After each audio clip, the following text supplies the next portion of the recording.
Diane Lamar est avec nous, pharmacienne, professeure à l'Université de Montréal. Bonsoir, Diane. Bonsoir, Sophie. Alors, on va revenir sur ce qui se passe dans ce CHSLD de Gatineau, là, des résidents qui sont infectés, même s'ils ont été vaccinés, le SWAT team là, qui va débarquer de la ministre Blais. Il y a seulement une fraction du personnel qui a accepté de recevoir le vaccin, Diane. Est-ce que ça commence à être un problème, là, cette résistance du personnel de la santé au vaccin? Oui, bien, je pense qu'il y a vraiment beaucoup de gens dans le domaine de la santé qui veulent se faire vacciner. Il y en a beaucoup. Dans ce CHSLD-là, ça semble quand même assez problématique. Il semble qu'il y a seulement 41 du personnel qui a accepté de se faire vacciner. Et dans la première vague, malheureusement, Sophie, il y a eu 17 résidents qui sont décédés et un préposé aux bénéficiaires, donc un membre de l'équipe du personnel soignant. Alors, c'est encore plus difficile à expliquer. Donc, je pense qu'au fur et à mesure qu'on voit l'impact, les bénéfices de la vaccination, on le voit là, ailleurs dans les CHSLD. Ce CHSLD-là, d'accord, à lui tout seul, a plus que la moitié des cas de tout le Québec actuellement. Donc, c'est vraiment, il y a quelque chose là, qui se passe.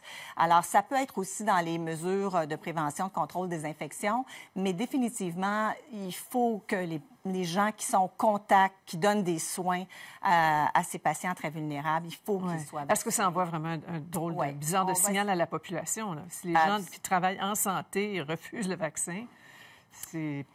Et avant, on avait les par strates, on les avait par groupe, selon les travailleurs de la santé. Là, on les a plus. C'est ça par âge, seulement par groupe d'âge. Donc, on peut plus savoir combien de personnes du réseau de la santé. Toujours sur les vaccins, là, on dit qu'on administre les vaccins dès qu'on les reçoit, mais il y a plus de 127 000 doses du vaccin qui ne sont pas encore administrées selon les données du ministère.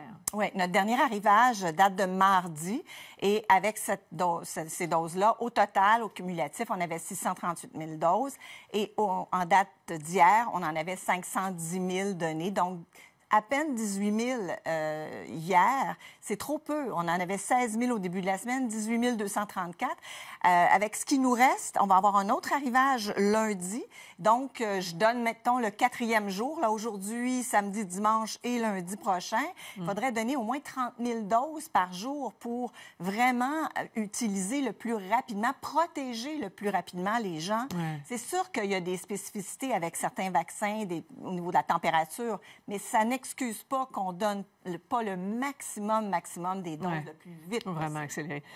Bien, bien, merci beaucoup, Diane. Espérons que ça va accélérer au fil du temps. Bonne fin de semaine. Merci.